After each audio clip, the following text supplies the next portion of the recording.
अस्सलाम वालेकुम। उम्मीद है तो सब ठीक ठाक खैर खैरियत सां हूंदा।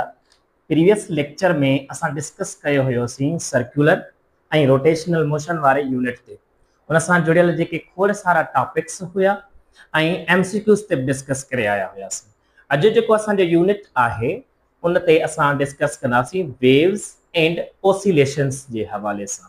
हाणे ओसिलेशंस जो पहिरियां असां पोर्शन कवर था कयूं, उन खां पोइ असां पंहिंजो वेव्स जो पोर्शन क्लियर कंदासीं। सो ॾिसो, पहिरियां असां टर्म जेको डिस्कस कंदासीं उहो असांजो कहिड़ो आहे, ओसिलेशंस वारो, ऐं इन जा जेके टाइप्स हूंदा आहिनि उन्हनि ते डिस्कस कंदासीं। ओसिलेशंस वाइब्रेशन सां बिलोंग कंदो आहे। इन खे असां ईअं डिफाइन कंदा आहियूं त ट एंड फ्रो। ट माना टुवर्ड्स, कंहिं बि क़िस्म जो मोशन टुवर्ड्स हुजे। फ्रो माना फ्रॉम। त टुवर्ड्स ऐं फ्रॉम जे बेसिस ते माना वाइब्रेशन थिए, हिकु पॉइंट हुजे फिक्स्ड, मेन पोजीशन जेके असां चवंदा आहियूं, उन जे बेसिस ते असां यानी कि ही ओसिलेशंस वठंदासीं। ट एंड फ्रो, या असां इनखे चवंदासीं बैक एंड फोर्थ, बैकवर्ड ऐं फॉरवर्ड मोशन जे बेसिस ते बैक एंड फोर्थ जो कॉन्सेप्ट ईंदो आहे ओसिलेशंस में।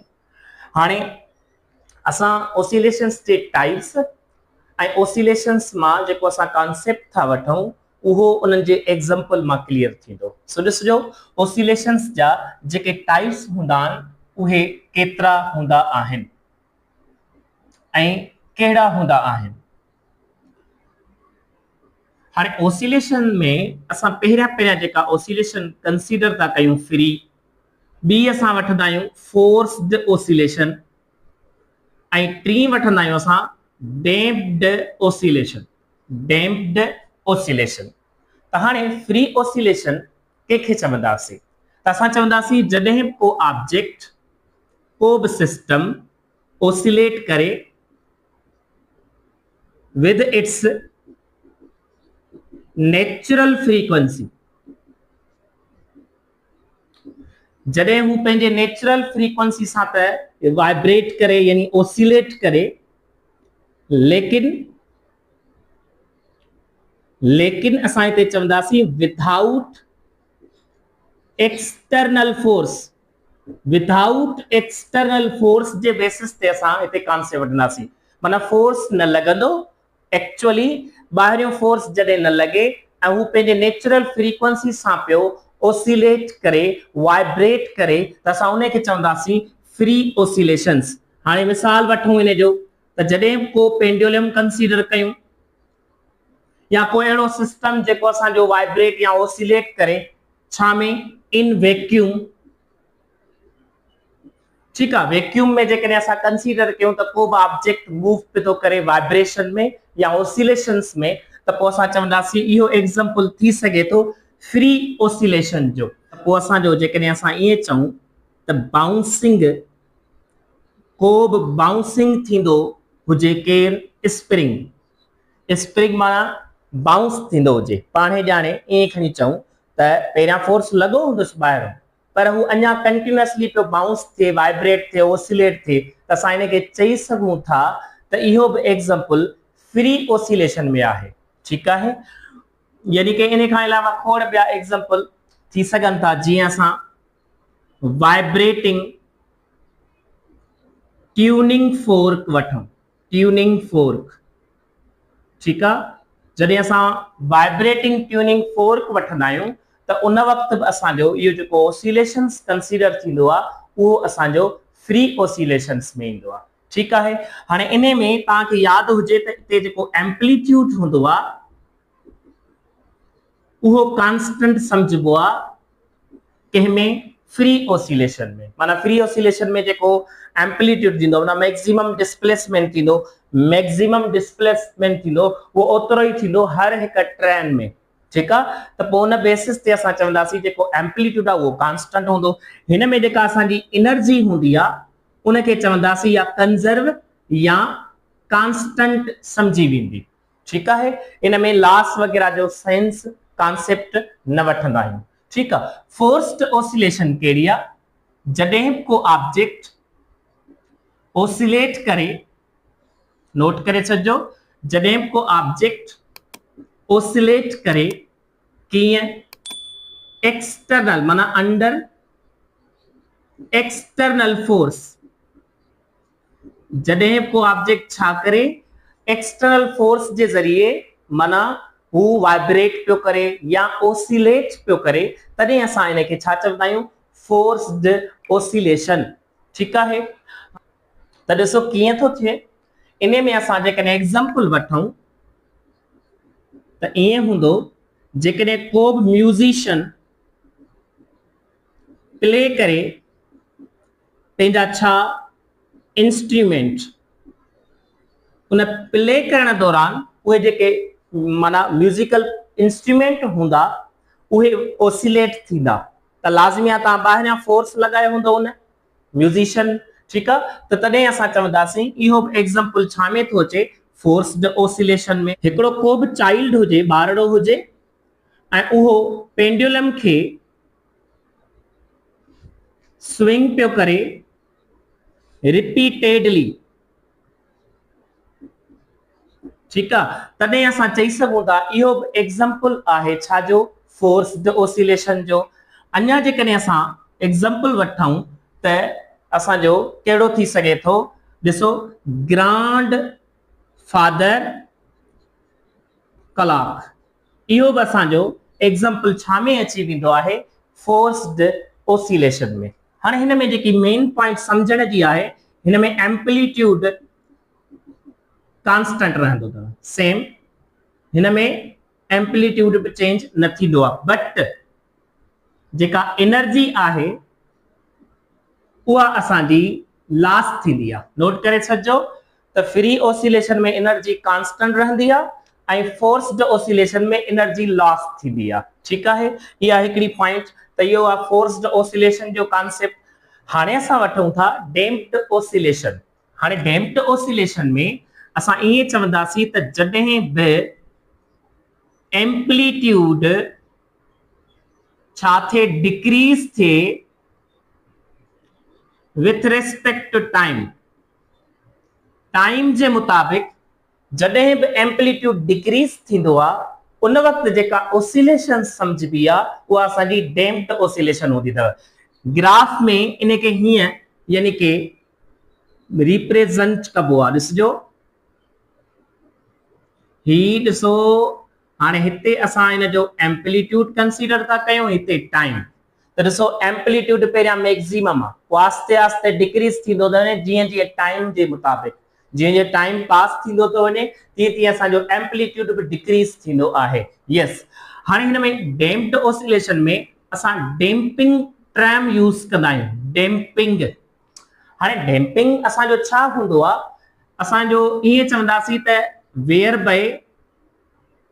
बाय इन विच एनर्जी छा थिए, डिसिपेट, एनर्जी जॾहिं डिसिपेट थींदी आहे उन असां प्रोसेस खे डैम्पिंग चवंदा आहियूं, एनर्जी डिसिपेट थियण। हाणे इन जा एग्जांपल कीअं वठूं, कीअं ख़बर पए, हाणे ॾिसूं मास स्प्रिंग सिस्टम हूंदो अथव, नोट करे छॾिजो, मास स्प्रिंग सिस्टम जेको हूंदो आहे, लेकिन उन में छा लॻल हुजे, विद डैम्पर हुजे, डैम्पर जंहिंमें लॻल हूंदो उते जेका ओसिलेशन पई थींदी उहा असांजी डैम्प्ड ओसिलेशन थींदी। यस, अञा जेकॾहिं मां तव्हां खां पुछां त छा अहिड़ो पेंडुलम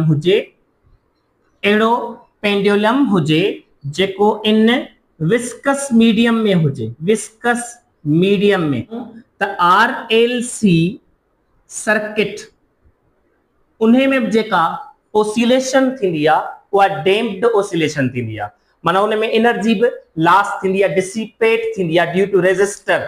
ठीकु आहे, हाणे R for resistor, L for inductor या inductance, C for capacitance, capacitor जे बेसिस ते असां वठंदा आहियूं। त इहो जेको इंडक्टर, कैपेसिटर ऐं रेजिस्टर वारो सर्किट हूंदो आहे उन में जेका ओसिलेशन थींदी आहे उहा डैम्प्ड ओसिलेशन वठंदा आहियूं। उन खां अलावा जेकॾहिं असां वठूं त शॉक एब्जॉर्बर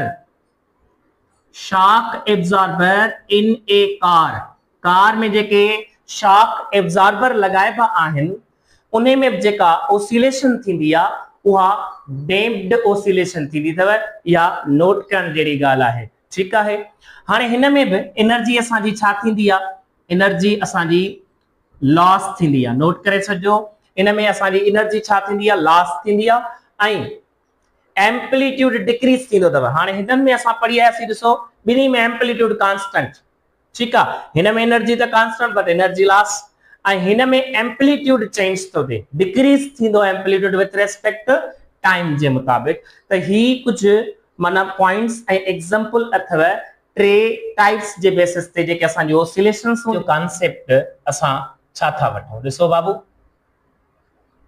रेजोनेंस में असां ईअं चवंदा आहियूं जॾहिं बि नेचुरल फ्रीक्वेंसी, अहिड़ो प्रोसेस जंहिंमें नेचुरल फ्रीक्वेंसी बराबर हूंदी आहे कंहिंजे फोर्स्ड फ्रीक्वेंसी जे।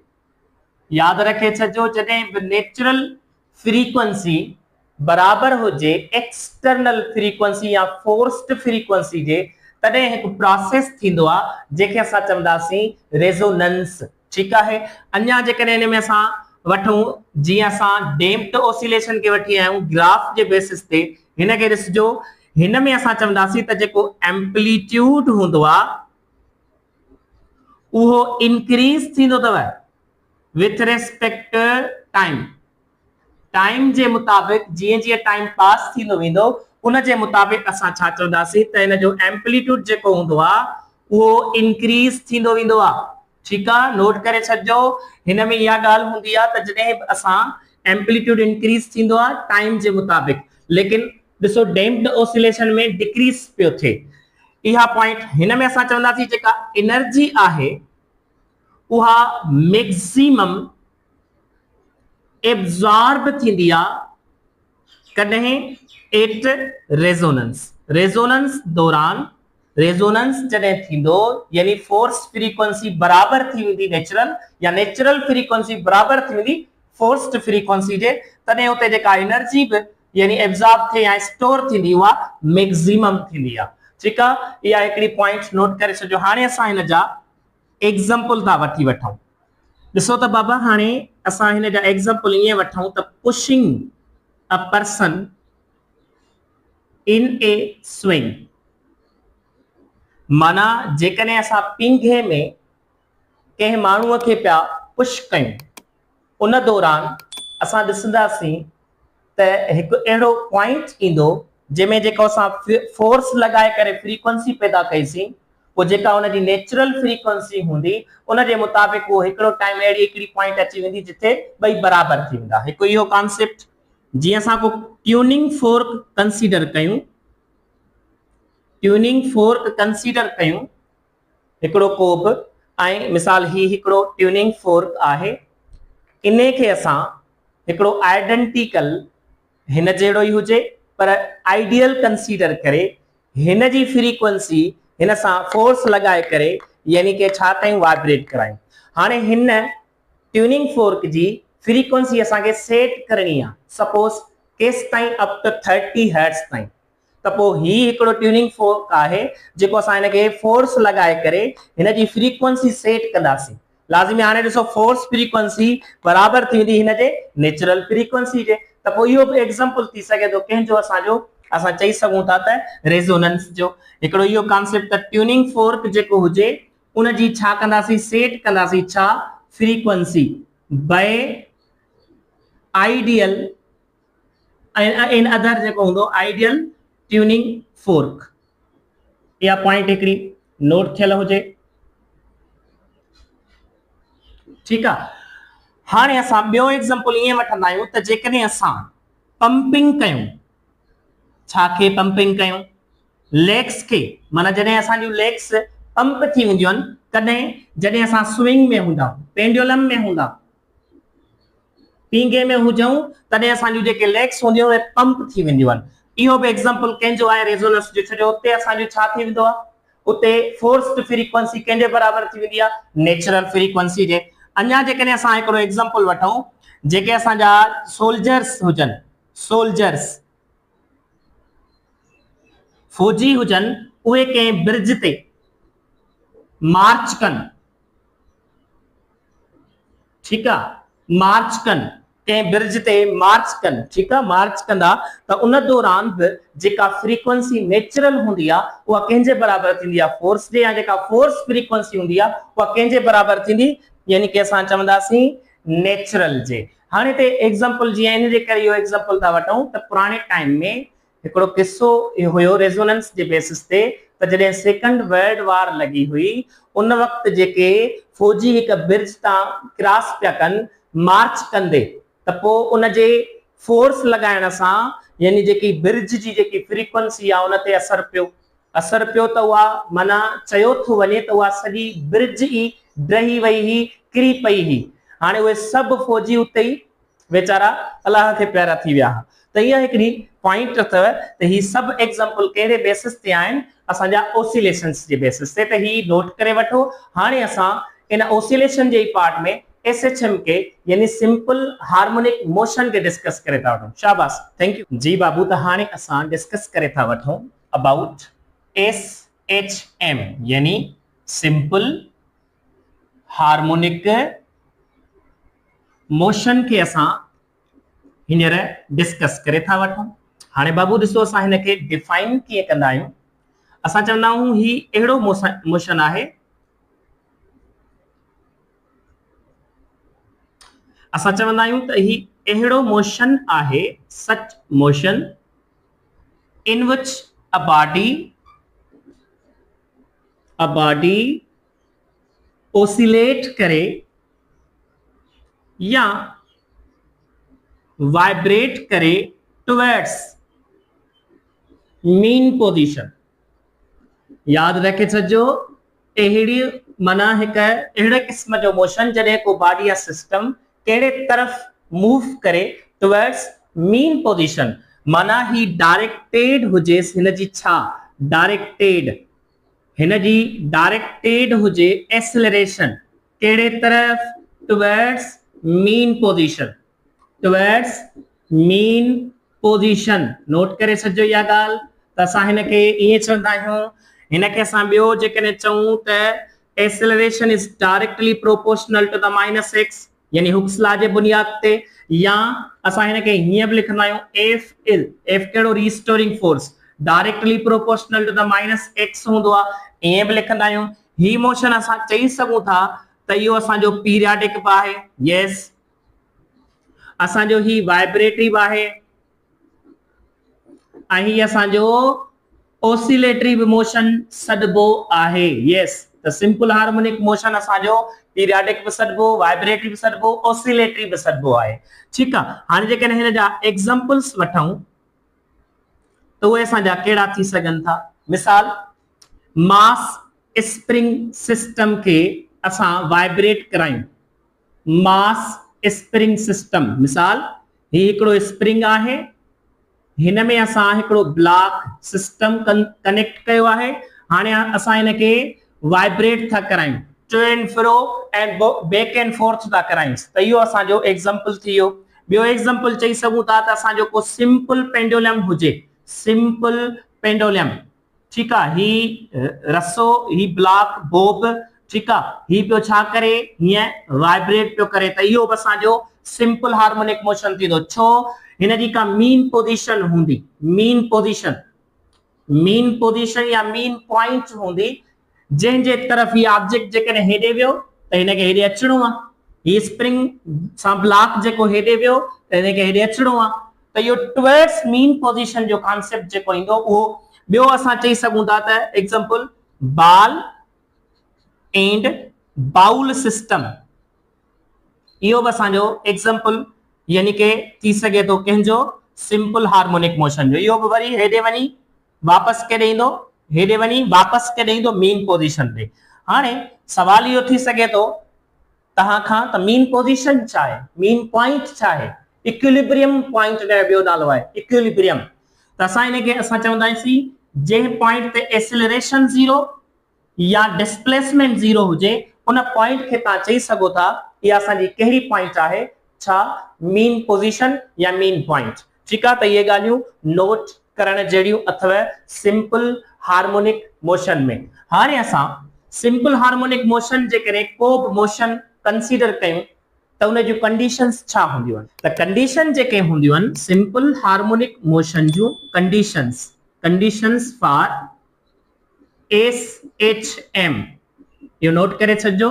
जेके असांजो कंडीशंस थी सघनि थियूं SHM जे बेसिस ते उहे असांजो कहिड़ियूं थी सघनि थियूं? Hooke's law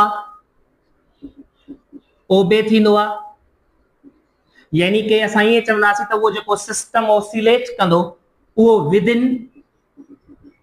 within elastic limit हूंदो, माना उनजी इलास्टिक लिमिट उनजी टुटंदी कोन, ईअं खणी चऊं त विदिन इलास्टिक लिमिट हूंदो, माना लिमिट इलास्टिक वारी उहा वधी न वञेसि, हद खां न वधी वञे, ठीकु आहे, ताकि उहो ऑब्जेक्ट पंहिंजी रीस्टोर करे सघे पोजीशन खे।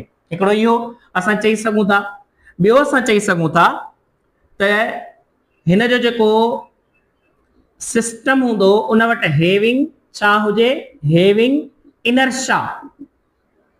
ऐं असां सभिनी ख़बर आहे त इनर्शिया जो कॉन्सेप्ट छा हूंदो आहे? माना हिकु अहिड़ी सिस्टम जी प्रॉपर्टी जेका कंहिं बि सिस्टम या बॉडीअ खे छा करे साॻई स्टेट में, साॻई पोजीशन में मेंटेन रखे, साॻी हालत में रखण जी कोशिश करे, ट्राई करे, त उनखे असां इनर्शिया जो कॉन्सेप्ट। त हिन में बि इनर्शिया जो कॉन्सेप्ट हुजे। जेको असांजो रीस्टोरिंग फोर्स आहे उहो छा हुजणु घुर्जे? Must be present. या पॉइंट नोट थियल हुजे। अञा जेकॾहिं असां वठूं त सिस्टम जेको हुजे मोस्टली असां छा सम्झंदासीं? फ्रिक्शन लेस हुजणु घुर्जे या सफ़ा मिनिमम फ्रिक्शन हुजे, मिनिमम निग्लिजिबल, ठीकु आहे। त अहिड़े क़िस्म जूं असां यानी कि कंडीशंस वठंदा आहियूं जंहिंजे बेसिस ते असां चवंदासीं यानी कि इहो को बि मोशन जेको कंसीडर कंदासीं उहो सिंपल हार्मोनिक मोशन न ईंदो। त ही असांजूं कंडीशंस आहिनि फॉर सिंपल हार्मोनिक मोशन। हाणे इन सिंपल हार्मोनिक मोशन में कुछ क्वांटिटीज होंदियूं आहिनि, मेन पोजीशन ऐं एक्सट्रीम पोजीशन जे बेसिस ते कहिड़ी क्वांटिटी मैक्सिमम किथे थींदी ऐं मिनिमम किथे थींदी या ज़ीरो किथे थींदी। त इन जे लाइ थोड़ी तव्हां नोट करे छॾिजो, समझिजो ज़रूर त कीअं हूंदो आहे। सपोज असां को स्प्रिंग कॉन्सेप्ट था वठूं, उनजी हीअ असांजी छा आहे? मेन पोजीशन आहे। उहो हेॾां स्प्रिंग जेकॾहिं हेॾे वेंदो मैक्सिमम डिस्प्लेसमेंट कंदो त ही एक्सट्रीम पोजीशन हूंदी राइट साइड, ऐं जेकॾहिं हेॾे वेंदो त लेफ्ट साइड में हिनजी छा हूंदी? Extreme position. हेॾे असां माइनस वठंदा आहियूं, हेॾे असां प्लस वठंदा आहियूं। फिलहाल जेकॾहिं असां सिर्फ़ मैग्नीट्यूड था वठूं त उहो प्लस वठंदासीं, ठीकु आहे। हाणे ॾिसो हिते असां कीअं सम्झूं त कहिड़ी क्वांटिटी असांजी मैक्सिमम किथे थी सघे थी ऐं मिनिमम यानी ज़ीरो किथे थींदी। हाणे हिन मेन पोजीशन ते असां पहिरियां ॾिसंदासीं त जेको डिस्प्लेसमेंट हूंदो उहो छा हूंदो? ज़ीरो, यस। ऐं जेकॾहिं असां हिते फोर्स वठूं रीस्टोरिंग, उहो बि छा हूंदो? ज़ीरो। ऐं जेकॾहिं असां हिते फोर्स जिथे ज़ीरो उते एक्सेलरेशन बि रीस्टोरिंग वारी छा हूंदी? ज़ीरो हूंदी। त इहा पॉइंट नोट करण जहिड़ी आहे। ऐं ॿी पॉइंट असां हिते चई सघूं था त हिते पोटेंशियल एनर्जी बि छा हूंदी? ज़ीरो। नोट करे छॾिजो त इहे सभई पॉइंट मेन पोजीशन ते ज़ीरो हूंदियूं अथव। हाणे इन्हनि खे असां एक्सट्रीम पोजीशन ते मैक्सिमम कंसीडर कंदासीं, छो जो ही एक्स डिस्प्लेसमेंट मैक्सिमम थींदो, रीस्टोरिंग फोर्स बि हेॾे अचण जे लाइ मैक्सिमम लॻंदो, रीस्टोरिंग एक्सेलरेशन बि मैक्सिमम कंसीडर थींदी हिते, ठीकु आहे। ऐं पोटेंशियल एनर्जी बि असांखे ख़बर आहे त हिते मैक्सिमम थींदी। त असां चई सघूं था त ही सभु पॉइंटूं हिन पॉइंट ते छा हूंदी? मैक्सिमम। रीस्टोरिंग फोर्स भी हिन पॉइंट ते यानी केड़ी पॉइंट ते? एक्सट्रीम ते छा हूंदी? मैक्सिमम। एक्सेलरेशन भी छा हूंदो? मैक्सिमम, ठीक है। ऐं पोटेंशियल एनर्जी भी एक्सट्रीम पोजीशन ते छा हूंदा? सभई मैक्सिमम। नोट करे छॾिजो। हाणे जेकॾहिं मां तव्हां खां पुछां हिकु ॿी पॉइंट, एक्सट्रीम पोजीशन ते कहिड़ी शइ असांजी ज़ीरो थी सघे थी? ठीक आहे, जीअं हिते ॾिसो ज़ीरो हुई ऐं हिते असांजी यानी कि आहे। हाणे या असां ईअं चई सघूं था त मेन पोजीशन ते कहिड़ी शइ मैक्सिमम थींदी भला? ठीक आहे, त हाणे ॾिसजो, इन खे नोट कजो। हाणे असां वठूं था त मेन पोजीशन ते मैक्सिमम में क्वांटिटीज कहिड़ियूं ईंदियूं त नोट करे छॾिजो। असांजी वेलासिटी छा थींदी मैक्सिमम, मोमेंटम छा थींदो मैक्सिमम, काइनेटिक एनर्जी छा थींदी मैक्सिमम। नोट करण जहिड़ियूं ॻाल्हियूं आहिनि, ठीकु आहे। त velocity maximum, momentum maximum, kinetic energy maximum, ये असांजूं शयूं छा थींदियूं मैक्सिमम थींदियूं आहिनि। हाणे इहे ई जेकॾहिं असां एक्सट्रीम पोजीशन ते वठूं त ये मिनिमम या ज़ीरो कंसीडर करे सघूं था, ठीकु आहे। नोट करे छॾिजो, जेकॾहिं असां एक्सट्रीम पोजीशन ते वठूं, एक्सट्रीम ते, त velocity zero, momentum zero, kinetic energy zero, ठीकु आहे। इहे ॻाल्हियूं नोट करण जहिड़ियूं आहिनि। त इहे शयूं तव्हांखे ज़रूर ज़हन में रखणु घुरिजे, यानी कि असां चवंदासीं त मैक्सिमम थींदी एक्सट्रीम पॉइंट ते या मेन पॉइंट ते, ठीकु आहे। इहे नोट करण जहिड़ियूं ॻाल्हियूं आहिनि। अञा डायरेक्शन जे बेसिस ते जेकॾहिं तव्हांखे अचणु घुरिजे त मेन पोजीशन जे बेसिस ते, सपोज असां हिकिड़ो पेंडुलम जो एग्जांपल खणूं। जेकॾहिं ही बोब हेॾे वञे, केॾे एक्सट्रीम पोजीशन ते, केॾां मेन पोजीशन ॾांहुं, त हिते डिस्प्लेसमेंट ऐं एक्सेलरेशन, वेलासिटी ऐं एक्सेलरेशन जो डायरेक्शन कीअं थींदो, त इहो पुछी सघनि था। जेकॾहिं त इहे बेसिक शयूं आहिनि, अहिड़ी को यानी कि रॉकेट साइंस वांगुरु कोन्हनि। त ॾिसजो, हिन तरफ़ जंहिं तरफ़ मोशन कंदो उन तरफ़ एक्स जो बि डायरेक्शन, उन तरफ़ वेलासिटी वी जो बि डायरेक्शन। हाणे हिते एक्स बि इन तरफ़ एक्सट्रीम पॉइंट ते, माना मीन खां एक्सट्रीम ते वञे, एक्स जो बि इन फॉरवर्ड डायरेक्शन, वेलासिटी जो, बट एक्सेलरेशन वरी ऑपोजिट में थींदी। नोट करे छॾिजो, एक्सेलरेशन टुवर्ड्स मीन पोजीशन थींदी। त हिते डिस्प्लेसमेंट ऐं वेलासिटी पैरेलल, लेकिन डिस्प्लेसमेंट सां एक्सेलरेशन ऑपोजिट एंटी पैरेलल ऐं वेलासिटी सां बि एंटी पैरेलल। हिते वरी जेकॾहिं फोर्स खे कंसीडर कयूं त फोर्स रीस्टोरिंग फोर्स सां बि एक्स ऐं वी छा हूंदा ऑपोजिट, बट रीस्टोरिंग एक्सेलरेशन ऐं रीस्टोरिंग फोर्स छा हूंदा पैरेलल हूंदा, ठीकु आहे। इहे पॉइंटूं नोट करे छॾिजो। ही कॾहिं जॾहिं मीन पोजीशन खां एक्सट्रीम ॾे वञे, नोट करे छॾिजो, मीन पोजीशन खां केॾे वञे एक्सट्रीम ॾे। पर हिते ई कंडीशन वठूं, हाणे को ऑब्जेक्ट केॾे अचे एक्सट्रीम खां मीन ॾे अचे, एक्सट्रीम खां मीन ॾे जॾहिं अचे त पोइ छा थींदो। हाणे ॾिसो, हिते वेलासिटी जो डायरेक्शन, एक्स जो डायरेक्शन, ॿई पाण में छा हूंदा पैरेलल, ॿई पाण में छा आहिनि पैरेलल। हाणे असांखे ख़बर हुआ त ऑब्जेक्ट बि हेॾे थो अचे, वेलासिटी जो डायरेक्शन हेॾे ऐं एक्स जो बि हेॾे, त पोइ हिते असां चई सघूं था, थोरो नोट करे छॾिजो, त हिते असां चई सघूं था त जेको असांजो एक्सेलरेशन बि त टुवर्ड्स मीन पोजीशन ई हूंदी आहे। यस, त असां चवंदासीं हिते रीस्टोरिंग फोर्स